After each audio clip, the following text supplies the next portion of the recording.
That's right. It is Orange and Blue today. It is Cecil Lammey. It is Andrew Mason. It is turning down our rock and roll music so we can turn up the heat and talk about these Denver Broncos. And, we had a Sunday of action where it didn't include the Denver Broncos. And Mace, I was okay with that. I needed a little bit of a breather after Thursday night's game.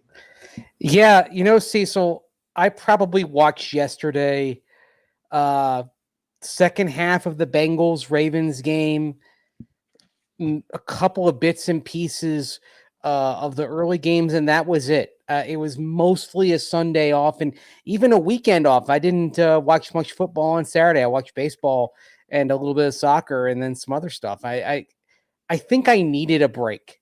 I think I needed a break from football. Do you remember a few years ago when that fan left the stands and walked all the way Pueblo? And the answer he gave as to why he left was, "I just had my fill of football." I think after Thursday night, that game was so bad. I think a lot of us had our fill of football for the weekend and need a little bit of a cleanser. Right. Like, cleanse the palate. It's okay, right? It's okay. Yes. Enjoy other things outside of football. And I think, Mace, the disappointing feeling comes from the fact that there's really no easy answer. It's not fire Hackett or Wilson, whatever. Like, there really isn't any sort of easy answers. This is very complicated. It's very unfortunate. And I wrote in Mile High Monday, it seems like a season lost. Dude, it's week 6. I don't want to say that in week 6. I know. The truth is, and I've got another piece coming at denverfan.com. I've got one on why I don't expect the Broncos make any huge deals at the trade deadline. But another that basically is like, look, here are the reasons why this thing isn't lost yet. I mean, and some of it's with the Broncos. Some of it is just take a look around. Even if the Chiefs win tonight, 13 of 16 AFC teams have 2 or 3 losses. They're all bunched together. And oh, by the way, a couple of teams that are ahead of you and in playoff position right now, guess what? That's who you play the next 2 weeks. You've got an opportunity here. And oh, by the way, even though it's gonna hurt to miss Ronald Darby, this defense is still pretty freaking good. It's still pretty freaking good in the pass rush. And I think that's going to allow the Broncos to do some pretty good things that maybe even next week. I believe before Sunday, Mace, correct me if I'm wrong, 24 of 32 teams were 500 or less. Yeah. I mean, what you get when they don't play preseason, you get some bad product and you get some rough starts. September's kind of the new preseason, but September's over now.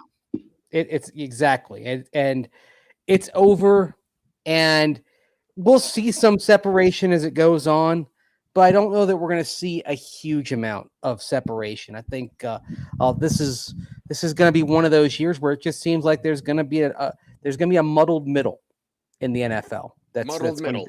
Yes.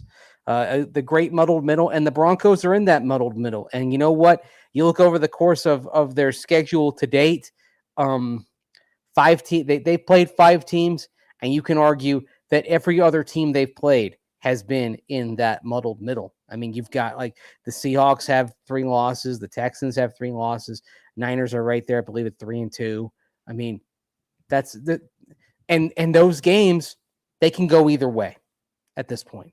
Right. So if you're the Broncos and you're Broncos fans, have a little faith. It's difficult, but continue to do that. Before we get into should Russell Wilson be playing, I want to know, because I showed up at coffee break. One, I shouldn't have been there. I was like Dante and Clerks, right? I'm not even supposed to be here today. Why did you show up anyway? They sent me an invite, and I'm like, I don't remember who I picked, but I should have remembered I picked the Bills over my Steelers. But I was like, I don't know. I showed up. Everybody's yelling. I jump in. I start yelling. So I felt like Brick Tamlin, because I was like, I don't know what we're yelling about. Oh, but, you walked in on it. Let me know, what was that? What was that this morning? It started with James and D-Mac going on about whether you should have put Brett Rippon in late or not, and I don't think anybody expected me to take the side of Brett Rippon should have gone in, but I had a very specific argument as to why. Look, I don't think Brett Rippon should have been starting, and I don't think Brett Rippon should start. I want to nip that in the bud right now.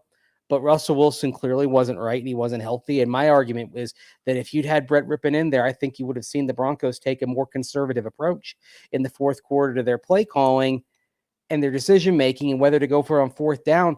And in that alternate universe, Cecil, I think the Broncos would have won. That would have snuck out of there with a dub rather than putting themselves in a situation where on 3rd and 4th from the 15, you're passing into the end zone, which, by the way, is the last thing you should do there when your opponent doesn't have any timeouts left. So that's my rationale, is that if you'd had Brett Rippon out there, it very much would have been, all right, let's just get this thing to the finish and not, let's try to get a touchdown. Let's try to put something on the board. It would have been, let's just baby this thing home and get a dub. And I think the Broncos would have ultimately done that. See, and this is why conversation comes in, because it's much needed clarity on the situation. Because I showed up and I was like, Brett Rippon's not going to make those same throws that Russell Wilson would.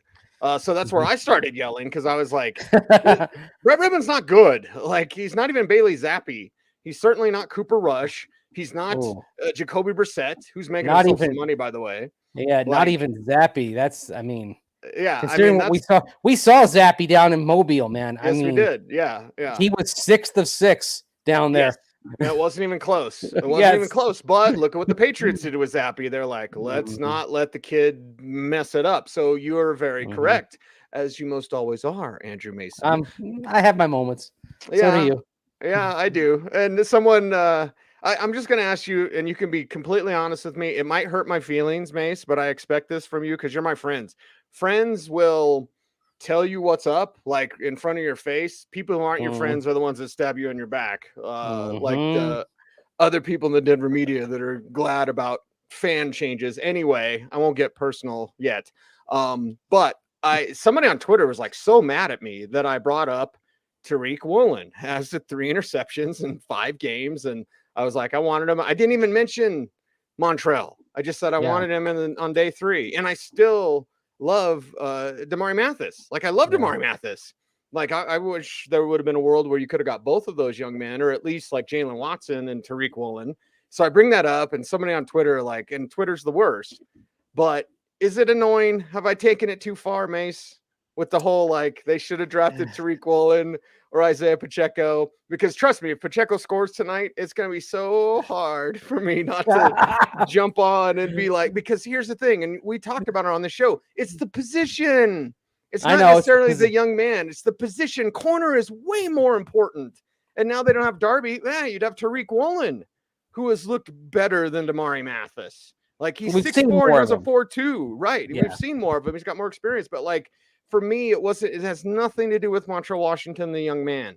It has to do with, one, the liars in the Denver media that were like, I totally knew Montrell. You didn't know anything, okay? Other than me and Mace, nobody heard of Montrell Washington in the Denver media before he was picked. And that's God-blessed truth, okay? But unless they went to the University of Florida. Right. Yeah. Patrick Smythe might have known, right? Patrick Smythe probably knew, yes. Yes, he knew, because it hurt. It hurt when Montrell tore up those Gators. But for me, it's like, okay, I mean, come on, man. Running back, they could use a guy like Pacheco right now. They could use a guy like Tariq Woolen right now. I love Skylar Thompson, although, it's had some struggles there for Miami getting in for Ender Teddy. But I'm going to ask you, Mason, you can be completely honest with me. Have I gone too far? Maybe slightly. It's like there comes a point okay, we get it. Yeah, you're right. Yeah. I mean, look, if something happens to Russell Wilson and Brett Rippon comes in and doesn't do well, and to be honest with you, if he had to start, I think basically it's the white flag. I would have been saying, hey, one of those 4th-round picks should have been Sam Howell, right? Positional value. Yep. Could use, even though it's a backup quarterback, everybody could use a good backup quarterback. I mean, I was thinking about this on Thursday when I looked over at the Colts bench, and as much as Matt Ryan was struggling under that pass rush, they had an option if they needed it in Nick Foles, right? Mm-hmm. What's the Bronco? What is the Broncos' option over at backup quarterback? I mean, it's. It feels like we're back in the Jeff Driscoll conundrum again, but I digress. But yeah, you know what? There comes a point, though, where everyone knows that you made the call and that you're right and that you kind of have to to pull it back a little bit. It's sort of Okay. it's the read the room thing, right? And we've seen so many examples of people who didn't read the room. By the way, I don't know if you watched the David Tepper press conference out in Carolina after they fired Matt Rule. Wow. I'm not sure David Tepper had that room read very well at all. No. That Hey, was Dave a Tepper, mess. out of touch. Yeah, shocking. The guy who forced him to play Will Greer. Like, there's so much about Tepper. Like, when you have an owner that wishes he was Jerry Jones, you have a problem. But we do see Matt Rule fired today, and not Nathaniel Hackett. Vegas had just changed the odds. And, of course, I just wrote about it in Mile High Monday, and then they fire Matt Rule. But they had just changed the odds, make Hackett the most likely to be fired first coach. And then here it is, Rule. Like, done and done. Carolina's moving on. The odds never should have changed. It should have been Matt Rule all along. Yeah, and they even said that before the game. Like, unless they get back on track, I think it was Rappaport that had that. Like, unless they get back on track, Rule's on his way out. And I think, well, Vegas, they move the odds not because of whatever. They move it so you'll bet. Yeah. So when after the Thursday emotion and, hey, let's make Hackett, and I'm sure a lot of people, I'm sure that moved the needle, even though, insiders knew Matt Rule would be the first one. Yeah, and the other thing on Matt Rule, that there were so many reasons to know he was going to be the first coach fired, not the least of which is the fact that the offset language on his contract means if he takes a college job, whatever the college pays him, the Panthers don't have to pay him. Now, you'd say, okay, well, then Matt Rule should just go sit on a beach somewhere. He's going to collect the money regardless. But coaches are alphas. They want to stay in. They want to stay in the game. So yeah. What this does he's for the probably Panthers, in Omaha. Yeah, he's in Lincoln. He's in Lincoln right now. He goes to the front of the line of the college head coaching search. So for all that David Tepper did wrong at his press conference, making the move now is actually great on his part because he's probably going to save himself a huge chunk of money for when Matt Rule goes off to Nebraska. Look, if you're CU, yes, you give Matt Rule a call right now. That's another topic entirely. I know James Marilat wrote about that, but he's a very good college coach, but doesn't have what he did at Baylor and Temple. Yes. Yeah, it just some guys don't make the transition. I would argue that most don't make the transition. In fact, I saw a list this morning of all the coaches that went straight from the college to the NFL. And the interesting thing is, Cecil, is that even the ones that you would have expected that would have had some success because they coached in the NFL before. Matt Rule had been an NFL assistant with the Giants. Bobby Petrino had been an NFL quarterback coach. Not NFL, but one of the reasons why Steve Spurrier, go back 20 years, why he was so in demand was he was a successful USFL coach. So that was enough to say, oh, well, he understands the pro mentality. He had NFL guys on his roster. Steve Spurrier failed for other reasons, like believing that it didn't matter, that it was all about the system and not about the X's and O's and not the Jimmies and Joes, and thinking that he could ride, Danny Werfel and get it done in Washington. The old ball coach. The Nick Saban might be the best college coach of all time. He walked away in the NFL. So yeah, I mean and yet you could argue the most successful, the most successful one who made that transition, at least in the last 40 years or so, from college. So Bill Walsh would have been a little bit before then, but he had a pro background. The most successful one would have been Jimmy Johnson, and he didn't have a lick of NFL experience when he got to the Cowboys. So, it's not surprising, but it's also what I said about Jimmy's and Joe's, X's and O's. The Jimmys and Joes at quarterback were insufficient for Carolina. Teddy Bridgewater, Sam Darnold, Baker Mayfield.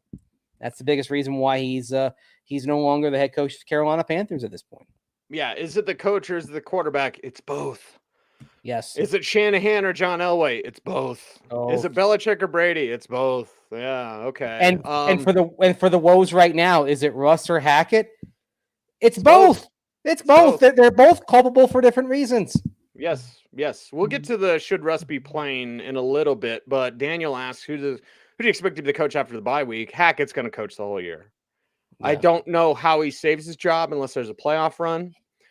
Maybe sweeping the Chiefs and then missing the playoffs. Maybe there are scenarios, Mace, but Hackett coaches this entire year. I'm I'm fairly certain of that. I don't know what happens next year, but I'm fairly certain Nathaniel Hackett is the coach for the entirety of this season. Yeah, I expect that the Broncos will. I'll put it this way: I don't think they're going to be 2-6 at the bye, which is probably what you'd have to be talking about to be saying somebody different will be coaching after the bye. I think they will probably be right around 500, maybe no more than 1 or 2 games off of 500 for the coming weeks, and because of that. That means you're not firing the coach. You're still kind of close and you're in it. So I expect Hackett's going to get some time. And look, I mean, not that it's exactly the same, Cecil, but a lot of people use the phrase Hackett in over his head. About a year ago, you look up Sirianni, as in Nick Sirianni, Eagles head coach. So go on Twitter and type Sirianni over his head and just scroll down to the entries of about 12, 13 months ago. And that was a pretty common thought out in Philadelphia. Coaches can and do grow. I think it's pulling the plug right now. I think it might feel good to people, but I don't think it's the wise move here. Yeah, we'll see what the rest of this season plays out, and we'll see what it is for Russell Wilson. Now, Robert says Russ's ego cost Denver that game. I thought Kurt Warner had a great video breakdown. Yeah. I urge everyone to go watch Kurt Warner's breakdown of what Russell Wilson did and did not do. His footwork's been really poor. Mm-hmm. And, I hate to sound like I did when I talk about Drew Lock, but like, if your feet are bad, your passes are going to be bad. And it's unusual that Russ is like that, even though he can throw off platform. Listen, last year he came back. He probably shouldn't have missed 6 weeks.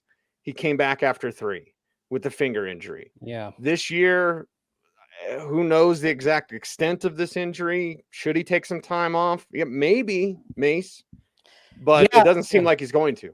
Doesn't seem like he's going to. I mean, we'll see if the platelet-rich plasma injection actually helps stimulate the healing. I don't know. I mean, I don't know if it's going to do enough. The other thing on the lat injury, I mean, if it's a grade 1 lat injury, usually it's something where you say, all right, you gotta rest it a little bit. But if you're trying to play through it, it affects the throwing motion, but also it affects how you can kind of turn your body, right? Yeah. And so the reason why I bring that up is when you look at that throw there in overtime, the 4th and 1, he's focused in one direction. He's not really turning to the other direction. So it's possible that his ability to turn his body and his field of vision as a result is affected by this injury. So there's a lot going on here. Usually, and look, if it's grade 1, usually the cure is rest, 2 to 3 weeks. I mean, we've seen this all the time in baseball. It's a very common baseball injury. I'm actually surprised it doesn't happen to more quarterbacks in the NFL, just because the motion can be kind of similar that they go through. Right. But yeah, if it's grade 1, it's 2 or 3 weeks. If it gets to grade 3, you are talking about surgery. That I don't believe it is at that level, however. Yeah, I don't think it's at that level either. Now, Justin Otten's a question from Daniel, like, is he going to be here? Like, if Nathaniel Hackett keeps his job, and if Greg Penner or somebody goes to him, George Payton, somebody goes to Hackett and says, you have to get rid of this, this, and this, he will say yes. I don't think he's got the cachet. Like Gary Kubiak, you do that to Gary and he'd be like, what? I can't bring all my friends along. Like, no, I'm just not going to coach anymore. That's Gary Kubiak. He's got the cachet to do that. I don't think Hackett does. On the wall. Yeah. Yes. When you've got skins on the wall as head coach, and I love to use that John Fox phrase because I think it's accurate. You got that. You can say no. I'm ride or die with my guys, and if you don't want me to have these coaches on my staff, then I'm gonna go elsewhere. I'm gonna do my own thing. Hackett doesn't have that cachet, and I think it's interesting to think about like what may happen. Let's say this team is 9-8 and misses the playoffs. I'm not sure there's a head coach change, but I think there are staff changes for sure. Yeah. And I don't think it'd be just one. I think I think you might look at a handful of staff changes. And I also wonder if maybe part of his moves might be, because he inherited some coaches. Maybe he looks for his own people. in some of those positions as well. I mean, there's a lot of layers to this. Yeah, tons of layers, and game against the Chargers coming up on Monday night. It Mhm. reminds me, again, I wrote about it Mile High Monday. It reminds me of when the Broncos lost 3 Super Bowls in 4 years, and the national audience was like, "I don't want to see Denver anymore." That's what it is now after Yeah. 3 primetime games. They got 3 more to go, and they certainly won't be flexed into anything if their season continues like this. But yeah, we're kind of at that moment, Mace, where Yeah. old heads like you and me can be like, I remember when the United States of America didn't want to see Denver anymore. Yeah. I mean, if you look at the 3 primetime games the Broncos have had so far, 16 points, 11 points, 9 points.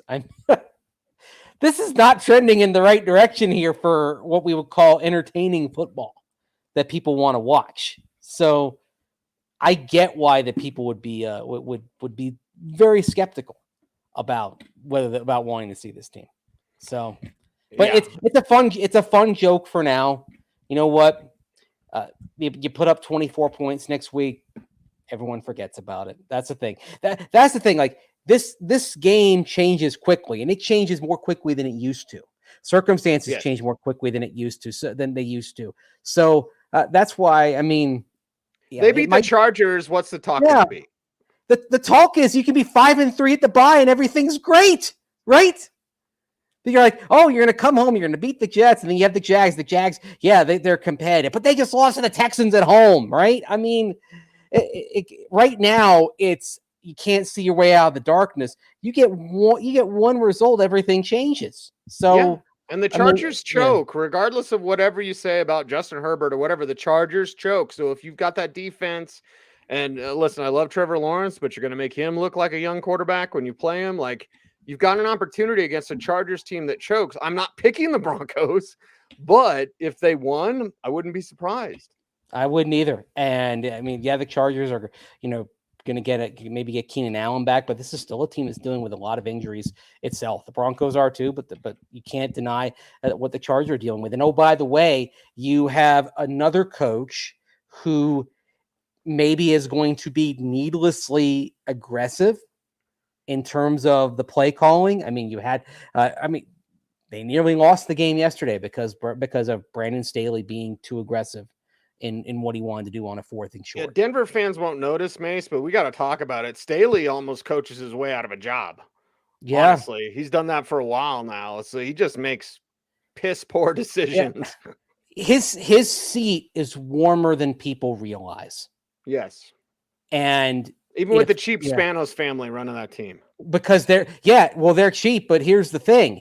They're looking at having a cost-controlled quarterback who is undeniably a terrific quarterback. And believe it or not, they're in year 3 of the cost-controlled window here. It's slipping away, Cecil. The chance to do something with a quarterback making several $1 million a year as opposed to having a cap figure of probably going to be in the neighborhood of $50 million a year. This is their moment, and they're sitting there, and if they keep having these mystifying decisions and it keeps costing them games, Brandon Staley, who is very bright, very knowledgeable, and he's a very good strategic coach, but his tactics in game kind of go awry sometimes, and he's very much on a seat that, if they keep losing games they should win, is going to start getting warmer in the next couple of months. How does Hackett maintain his confidence? His own confidence as a coach? Yes, because we often talk about, hell, I might ask him that tomorrow, dude. Yeah. Because like we always talk about players, like as alpha as these guys are, like you don't feel good about yourself, you're probably not going to play real well through all this. And I know he's, not on Twitter or anything like Brandon McManus. But like, as a man, how do you know that you're good at your job, even though you haven't really been good at your job? I think even though it's as an assistant coach, you have to focus on those times that it worked. You have to focus on those times that you got out of adversity. If I'm Nathaniel Hackett, I look back, as a play caller, I would look back at my work in Jacksonville 5 years ago, a team that had absolutely no business getting as far as it did. and they came. You could argue they came within a really bad call in the fourth quarter. Or a pass that was just right. barely out of reach. Right. Like one Blake Bortles pass that wasn't a bad pass.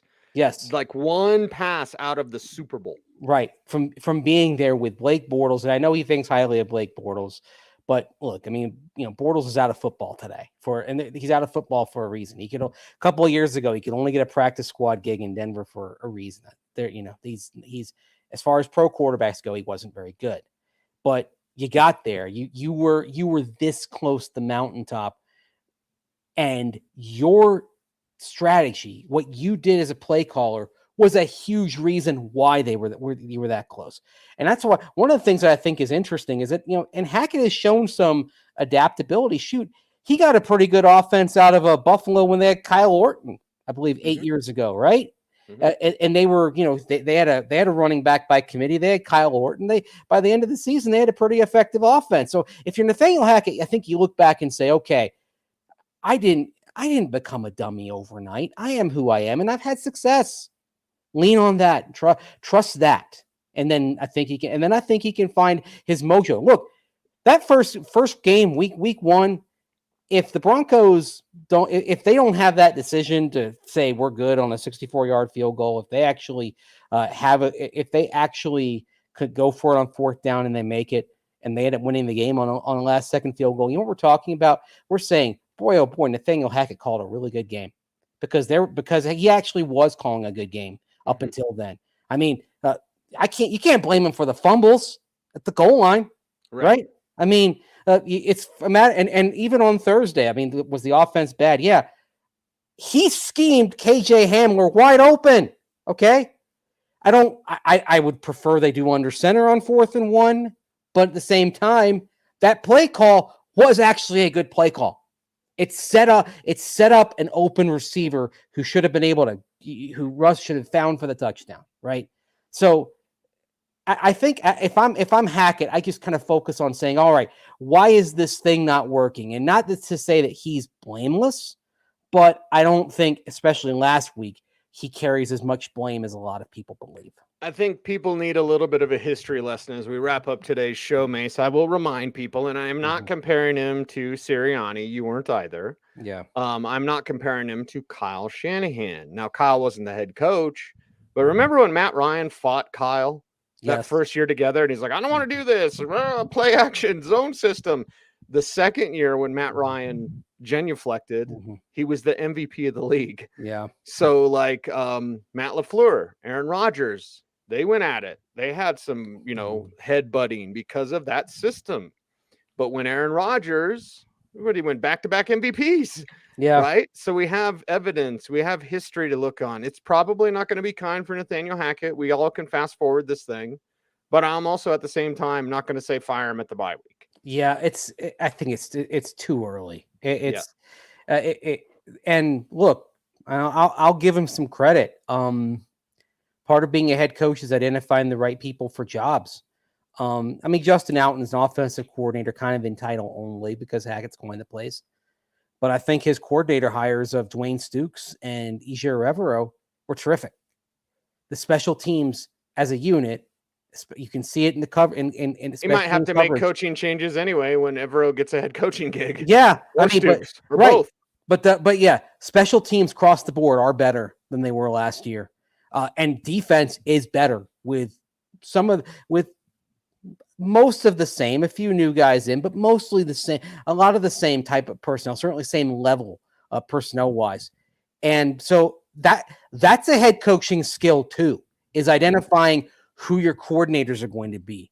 And so I know it's easy to pick on Nathaniel Hackett right now, but he's done some good things here. The record doesn't show it. But it's not like L for Nathaniel Hackett. There have been some decisions that he's made that have actually been really good. Yep. So we'll continue to watch. Of course, we'll be out at Dove Valley and leading up to this Monday night game. It's a big one against the Chargers. Orange and blue today. It's every day, Monday through Friday, 3:30 p.m. Mountain Time. Cecil, Lammey, Andrew Mason saying thanks for watching, everyone. Stay tuned. And as always, I command that you stay frosty.